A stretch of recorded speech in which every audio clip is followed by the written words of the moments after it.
As promised in the last video, today we'll start with the operation. Here we can see, I've already shown this last time, the search function. If you click here, you get the CFX and FM piano.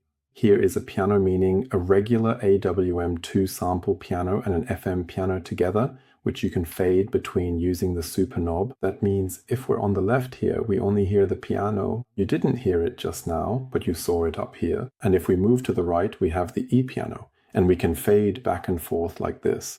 And then we have both. Let's just start with what we can see here. Here at the front, we see AWM2 and FM. You could also have an AN sound here. That means here I can see which sound I'm using.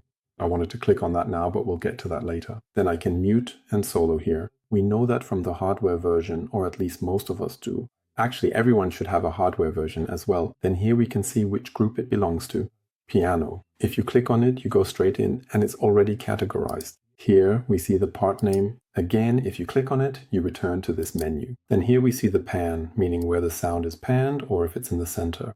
Here we can, the volume. Okay, it always jumps back and forth. Now we're here in the common section.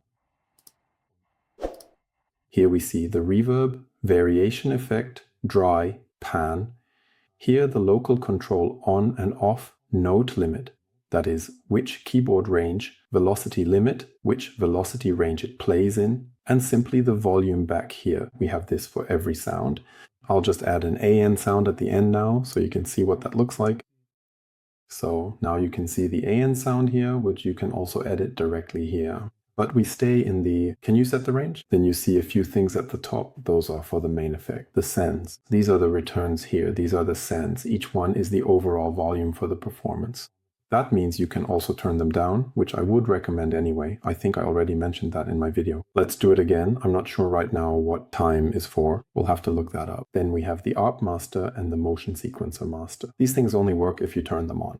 It's basically like cruise control in a car. You tell it, hey, you're allowed, but it's not active yet. You have to do that in the individual parts. To add a part, as you just saw, you simply press the plus button. And then you can select here what you want to add. So you can first categorize by the different types. Then, as you can see here, subcategories can be added as well. And of course, which sound it is, you can mix and match all of that. Up here, you can also choose separately between your favorites, the presets, the user presets, and the library, so you can search more easily. And this here is interesting, namely source. As long as I have all selected there, the entire performance will always be loaded.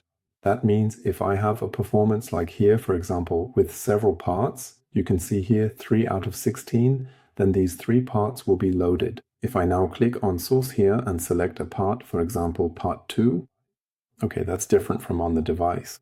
Well, actually, that's not different from on the device. Why is it like this now?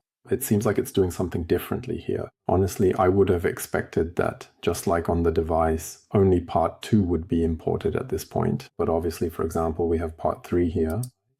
And it actually does change something here. If we select part 1, nothing happens. Part 5 either, but with part 2, something does happen. I'll just click here now and we'll see what happens. Now, obviously, it only took part 2, but why the other pianos aren't included now could be because it filtered out everything that has a 1. That's probably it.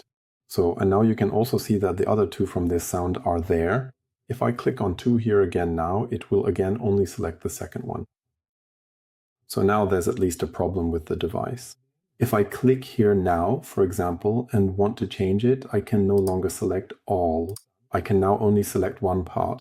So I can't switch back to all because I'm in between here, so I don't overwrite the others. Some people say in forums that this is a bug, others say it's a feature. That's something you can argue about. But you simply have to decide how you want to handle it. Both approaches have their pros and cons, I would say, depending on how you work. So today we've learned how to insert sounds here using the plus button, that we can do that.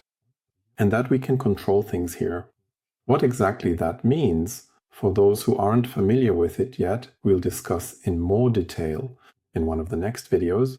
So we'll really go through these things one by one with examples, including audio examples, to understand what it all means.